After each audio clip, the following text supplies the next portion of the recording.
Ladies and gentlemen, welcome back to the channel. And yes, today we're going to be talking about the Mothman. This is going to be the new chapter of my channel. I'm going to be talking about horror stuff. Yes, this COD zombie stuff will be continuing, but mostly on the spring and the winter side of the hemisphere of the year because y'all have school during that time. And I love posting that kind of stuff because it helps you out. I want to remain as accurate as possible when it comes to this type of content. So let me know down in the comments below if I have inaccurate information on certain things. And if you guys want me to cover any entities or cryptids, please leave that down in the comments below. Of course, thank you guys for watching and enjoy the video.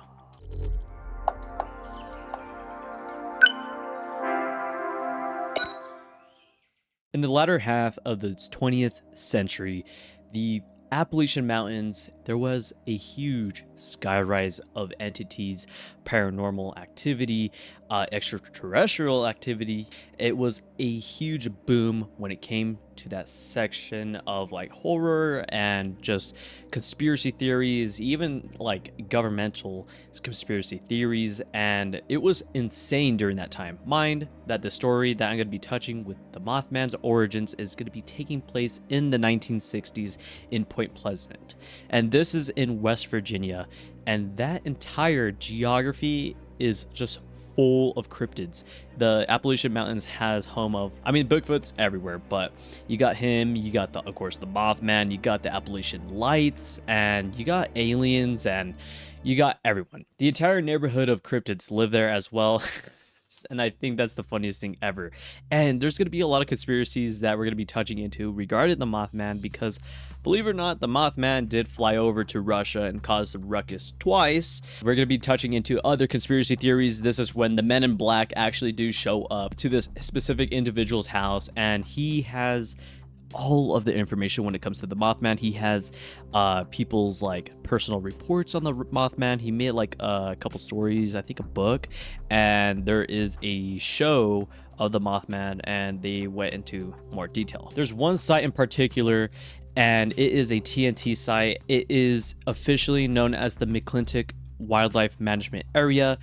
And yeah, like this entire like construction of the TNT factory was during World War II, and it housed pounds and pounds, like bunches of like TNT. And there's this, like these cone concrete things. They were just packed with TNT. It was so bad, actually, it got to the point where like the ground was getting contaminated because this place got abandoned. I believe there was just residue. I don't think there was still TNT, but there was plenty of residue. It got so bad that the ground was literally turning into murky blood red liquid like color. It was nasty, and people believe that the Mothman did originate from that place. So for whatever reason, some guy and some moth literally fusion danced together and just became the Mothman. I have personal opinions about the Mothman. I have a lot of personal opinions. I believe that the Mothman is something else and not a moth or a man. But like I said, yes, so the TNT factory was for the US military, and it had these giant like igloos. It was huge, and there was a whole project cleanup. I think to this day, this entire like factory it's just still the huge speculative like pinpoint origin of the Mothman. Other people think that he is from like different universes, like within like layers of reality and all that. Like I think that is going too far. People also think he's a psychic like entity as well, and even a solar flare of like, hey, there's gonna be a disaster going on, I'm just letting you know, a lot of you guys are gonna die. People think that he's also a death omen. So he's a jack of all trades. This Mothman is insane. But of course, we're going to be centering down into this little town called Point Pleasant in the 1960s. Point Pleasant was a small middle-class town of working individuals and their families, and it was a small town. You got your local sheriff, everybody knows each other. But we're going to be touching on to the first sighting of the Mothman, and particularly, I think it's really interesting. So the first sighting remains on the night of November 15th, 1966. Two married couples, the name of Roger and Linda Scarberry and Steve and Mary Millette, They were driving through the area of that TNT factory that I previously mentioned, and that's when they witnessed the Mothman. They were driving at night, late at night, and they reported a creature unlike anything else they have ever seen fly over at approximately 100 miles an hour. And that's what I don't understand. They saw this creature dead in the night flying over, like he is like going fast. He's going fast, and they instantly recognized him as the Mothman. I think that's a whole bunch of hooey. Like 100 miles an hour flying. Like, I would have thought that was a bird or a bat, but apparently they saw a giant dude with wings just flying across. Apparently that's what they saw. According to their account, this figure was 6 foot tall. This fool was, he's way bigger than I am. I'm like 4'2", actually. I'm like 4'2", and this fool was like 6 foot. He's a big guy. I don't know, like maybe he was attracted to the headlights of the said car, but if there was a giant spotlight, or even if the city lights were there, don't you think he would have been like just dunk dunk dunk, like hitting the lights repeatedly? But I don't know. But of course, the couples have reported this to the local police, specifically the local sheriff. It was the Mason County Sheriff, and the report that has been sent in to Deputy Millard Halstead, he took their statement, and he specifically stated, "I've known these kids all of their lives," and he said they have never been in any trouble, and they are genuinely terrified. He's known these kids all their lives. They have never done anything wrong. They would never lie. I think that's a whole bunch of hooey. As for that clout, that 1960s clout, this is what I think about certain individuals of like past history. You got that Helen Keller, you got the Beethoven. What if they had specific things that was for clout? Apparently, there was a lot of lies about Einstein. There was a lot of quotes that he did not say. It was for clout. I'm not saying he was the one that was conducting the clout farm, but people were making a whole bunch of hooey. But yeah, apparently like these guys are like, these couples were very reputable. They would never lie. They always tell the truth. And from this site of the Mothman by itself literally unraveled a bunch of different sightings, so much to the point that it's gotten national coverage of the sightings of the Mothman. There has been a bunch and a bunch and a bunch of different sightings. There's different pictures, videos, like debatable photos that people even think that is a bunch of crap, but people also think that they were able to communicate with the Mothman. LSD and all that. It is the 1960s after all. People were popping LSD. Even the US government were testing LSD on college students during the MK Ultra era. I did do some thorough investigation on that, and apparently there was a lot of crazy stuff that was going back like on there, like to see if they could mind tap into other places like Saudi Arabia and all that. And apparently they found the whatchamacallit, the Ark of the Covenant from the biblical book of the Bible. That is crazy. Like, what the hell? Of course, going back to the Mothman, this of course sprouted a bunch of mass hysteria within the town. Everybody was going crazy. Mass hysteria usually passes very efficiently when it's like a small geological area, specifically a small town, because there's so much people there that can actually counteract the other witnesses. If it was a giant city, people would call that a whole bunch of horseshit. But in this case, everybody was going crazy. There was a whole bunch of inspirations that drew to the connection that it actually may be the Batman. The one with the eyebrows, that does the, you know, the gif, like, who knows, maybe the Batman was around and some guy with the cape was just flying around, like Arkham City, like Batman, gliding and then dive bombing and going back up. But yeah, there was a whole bunch of invasive things and features that they depicted on the Mothman. Like, this fool had like giant eyes and glowing eyes and little pincers. Some people depicted that he had a human mouth as well, and I think that's fucking crazy. I think that's the coolest thing ever too. I'm not saying that, like, I don't know what they thought of the Mothman was a whole bunch of shit, but I think that's really like interesting when they came up with the details of the Mothman and all that. I think that's really cool. I really love this creativity of depicting something.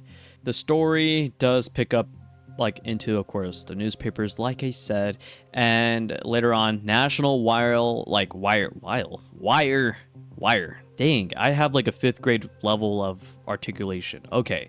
And local radio stations, and they called in like shows and all that to discuss their own sightings. People that had nothing to do with like the original sighting, they have like self-proclaimed sightings and evidence of seeing the Mothman and just like actually visually seeing him. But of course, this really alarmed all of like armed military and like law enforcement officials and all that, and they ended up raiding the compound of the TNT factory, the World War II TNT factory with all the igloos and all that.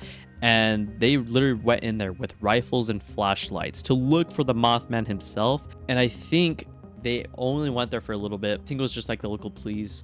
And then you got your monster hunters, because remember, there was a mass hysteria. People were actually locking up on weapons and all that. All these yeehaw like hillbillies were loading up on like firearms and all that. And they also raided the damn TNT factory, which they believe that the Mothman has originated, which I don't think that this fool came from there. Oh, I don't know why would you be hanging out in a TNT factory as a moth, but hey, it just turned into a whole thing of just like, oh, he was out there. And speaking of that, actually these monster hunters, I think they're the same guys from Mountain Monsters. There's like 4 redneck hillbillies in the Appalachian Mountains. Like, they'll have one guy making traps, the other guy is a master tracker, the other guy is the master codex of he knows the ins and outs and the origins of the different cryptids, and the other guy is just, he's just there. But they did do an episode of the Mothman, one of my favorite episodes. Like, this fool was flying over, swooping on them, and the big guy, like, he's pretty chunky, he got sick. He like started to vomit because he saw the eyes of the Mothman for too long, and the cameras didn't really show. They do like have a lot of fun with that. I think this is the coolest show ever. They make like sophisticated traps. They always catch the actual like monster or the cryptid, and he always gets loose. And then they play some like cheap audio like cue on it just to show that the monster is around. And they start shooting their shotguns in the middle of the dark. Yeah, for no reason. So I mean, maybe it was these monster hunters that were going to this TNT factory. I have not seen the show in years, so I may be incorrect, but what I know is that they were in the Appalachian Mountains, no doubt. Now we're going to be going into the main tragedy of the Mothman story. This is going to be the tragedy of December 15th, 1967. This is going to be specifically touching onto the bridge collapse. And bear with me, this was actually insane. And I really am very mixed on the fact that I don't believe that the Mothman had anything to do with this bridge collapse. But people had to put onto the blame on something. Humans are humans. They love to blame things on something.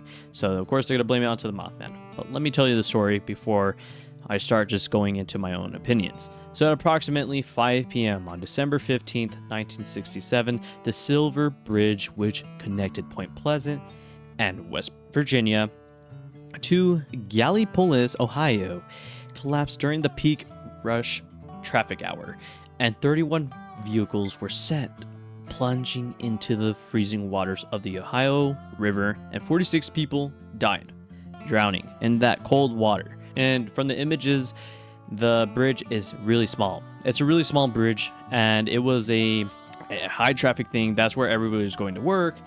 Everybody used that bridge. Later on, they had a whole investigation on this entire catastrophe. Of course, there was a lot of deaths involved, so an investigation later revealed that the collapse was caused by a critical failure in the single eye-bar link in the bridge suspension chain. The hairline crack, measured about just 0.1 inches deep, has gone undetected during the investigation, and that like single imperfection literally set off a domino effect, causing for the catastrophic disaster here. At that time, I believe people actually, or the people that actually built the bridge, it was actual cutting edge. As time goes on, there's always better improvements and innovations on structural integrity and all that when it comes to construction. And these was one of the things that they overlooked and all that. It was really tragic, and people blamed it on the Mothman. They have pictures out there. He was perching on the bridge, if I remember correctly. He's just gooning on there. And apparently people said that he was a death omen, and also they thought that he was just actually warning the people and the citizens of Point Pleasant. I think that they have the whole right to maybe blame their attention onto the Mothman for, yeah, like I would too if I had my family pass away because of the bridge collapse. I would be pretty damn pissed. So the aftermath and like the entire silence that began after the bridge collapse did cause all the sightings, a lot of the sightings that were supposed to, like, I mean, ideally were to come out, because it was like daily and weekly that people would report that the Mothman was in the area. But these people were actually putting a stoppage onto like sightings and all that, and for respect of the people that did die on that horrible disaster on that bridge. And people believe that he was a hairbringer of doom and a supernatural force. And the decades that followed with the story of the Mothman, it would grow beyond like from that little town of West Virginia, and books, documentaries, films would be reinterpreted from the events of the 1966 and 1967 like sightings and all that. And in 2003, Point Pleasant has unveiled a Mothman full statue made out of metal. He was 12 foot, I believe. It was created by the artist Bob Roach, and it has served a centerpiece of that town. It brought approximately $2 million, if I remember correctly. $2 million from tourism. And there is a little tiny shack there that had a lot of Mothman memorabilia, historical newspapers, films. You got everything, books and everything. And visitors would, like, of course, stop by, go to the gift shop. If I were to go there, which I really want to go there eventually and film it, I will obviously going to be buying stuff from there. I'm sure that $2 million has grown. That was since like 2005. So 20 years later, I'm sure they gotten like $6 million of revenue. Other than that, I'm really glad that this town did get something back from the tragic deaths of many, many families. Of course, it's not, money is never enough for death, but it's just something to recompensate for the culture of that small town. And if it wasn't probably for the Mothman's like whole thing, that town would have been just disconnected. They would have just sprouted into like, I don't know, people would have been leaving that town. It would have been deserted by then. But of course, no matter how much like positivity that the Mothman brought when it comes to revenue, the culture, they even had like parades and all that for the Mothman and all that, there was still families that were scarred from the tragic incident of that bridge collapse. We'll be getting into now the conspiracies of everything else. It gets insane. Apparently the Mothman has caused Chernobyl. This guy speaks Russian. He flew over to the reactor, blew it up. But actually, there is a whole report that I found. Of course, this creature does get redubbed as the Blackbird of Chernobyl. Its appearance has been claimed by disturbing dreams, strange phone calls. Apparently the Mothman was on the call. Hi, I am the Mothman. I'm gonna blow up Chernobyl. That's what I'm gonna do. Bye. So during the 1980s of course the Soviet reactor, like the reactor power plant, there was no actual like documentation that the Mothman was actually over there. Although there was a lot of different myths that did appear from the people that were actually affected by Chernobyl or just lived in the area. And of course, this phenomenon was coming to the surface from the overseas by different forums, books, and paranormal websites. Not the 1980s, but later on, it just kind of just came up to now. But in retrospect, I'm sure it was just a whole like thing like of just hysteria. According to the report, in the days and weeks leading up to the April 26, 1986 meltdown at reactor 4 of the Chernobyl power plant, workers and local residents began to report sightings of a weird winged creature described as a large dark humanoid with glowing red eyes, and the figure was said to have been flying over the facility even near the town of Pripyat. That's where Stalker is. I think Stalker, I really hope that Stalker does have like a little Easter egg thing, just like Fallout 76, as a matter of fact. The entire time I was researching this entire like thing of the Mothman, I was really pinned to Fallout 76, and you could kill the Mothman. You could hunt that sucker down. You could blast him. I think he has a whole boss fight, as a matter of fact. I think this is the coolest thing ever, but I love Fallout. Yeah, it's in West Virginia in the Appalachian Mountains. Now we're gonna get into the 1999 Russian apartment bombings. Yes, he was playing CSGO and IRL. There was a whole report, and they actually were, the citizens there were putting the blame onto the Mothman. Of course, there were actual individuals that were responsible for the bombings and all that, but people decided to put their blame onto the Death Omen, aka the Mothman. So in September 1999, a series of coordinated bombings devastated the apartments of the Russian cities in Bunyatsk, Moscow. I completely butchered that. And what the hell? Volgodonsk. The explosions nearly killed 300 people.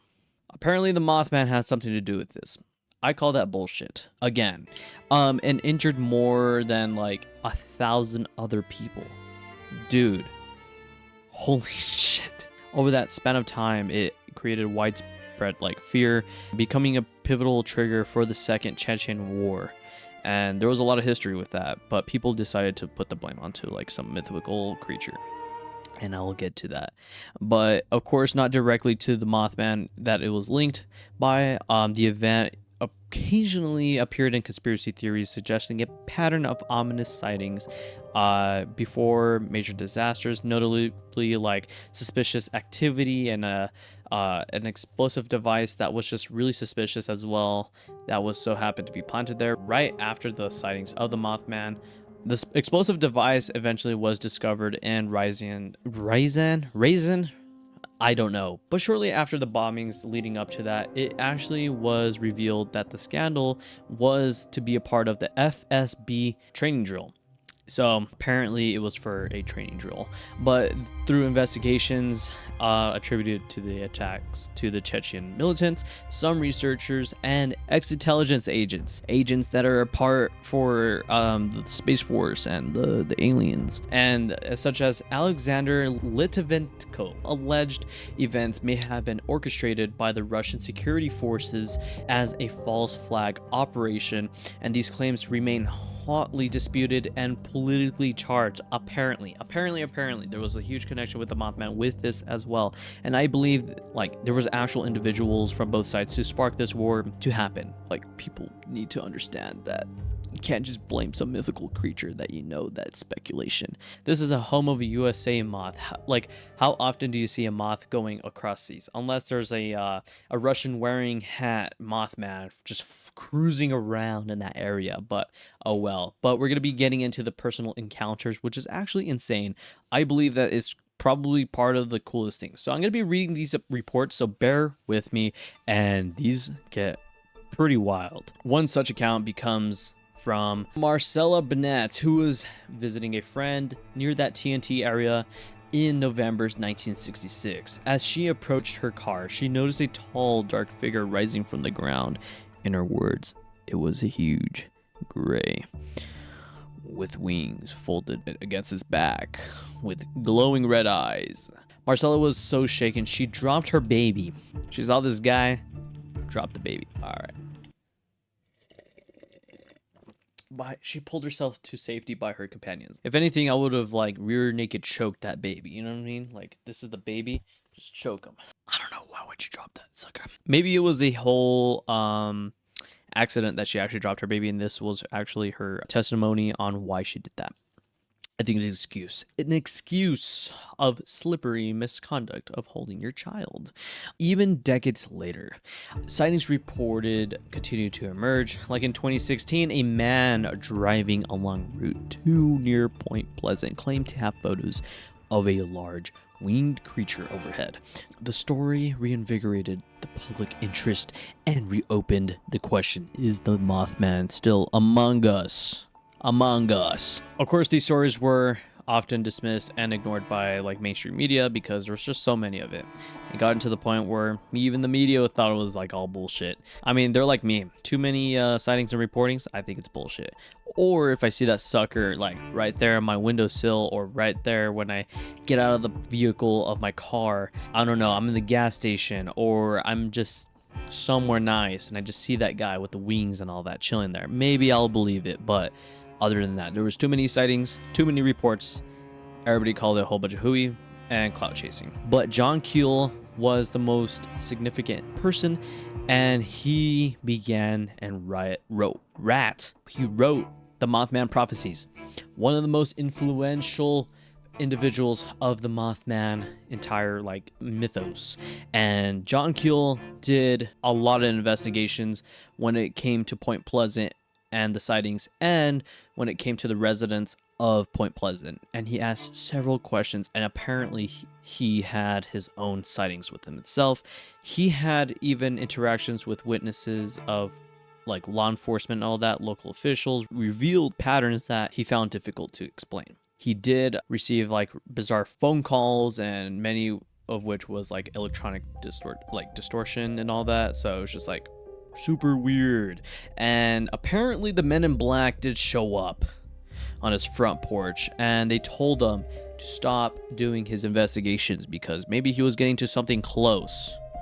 Apparently. In 1975, Keel had published The Mothman Prophecies, a blend of journalism, a personal narrative, and speculative theory. The book connected the Mothman sightings through a web phenomenon. Alright, and the UFOs and the precognitive dreams, government cover-ups, my favorite thing, which I will be covering. I love these government cover-up stories because they get crazy, dude. They get insane. I'm gonna just say this. I don't know what you guys believe, but I think the Mothman is fake. I think he's fake. I don't think he's real. There's actual photographs of the Mothman, apparent Mothman, but it's a damn crane. If people don't understand the geological information of the area when it comes to wildlife, there's a lot of cranes, and they're big. They're big birds. They are huge wingspan suckers, and they fly pretty fast. And no doubt they fly at night, like a lot. And I think the Mothman was a crane, but I'm not gonna be a party pooper. Maybe he is real. Maybe he's in your closet, that he's been chewing on your clothes. Maybe he has been perching, just stalking you all night. But anyways, I want to thank you guys so much for tuning in. This was a huge pleasure to join into this type of content. I love this stuff. I love going into the research and all that. I think it's so fascinating, and I love to share stories of this kind of stuff. But of course, you guys, please subscribe. It's free. If you regret it, then by all means, it's also free to unsubscribe. It's up to you. Like, share the video. And of course, I have Psychopharma, link in the description. I have also been drinking their Infinite Brain stuff. It's like G Fuel, and then they also have their crazy pre-workout stuff. Use code RAC47 all caps in the checkout. Check out my Patreon. That Patreon is just mainly for you guys to just, I don't know, just donate. Like, it's up to y'all if you want to support me, but that will help me and the channel and everything else. I could not ask for a better audience, but yeah, adios.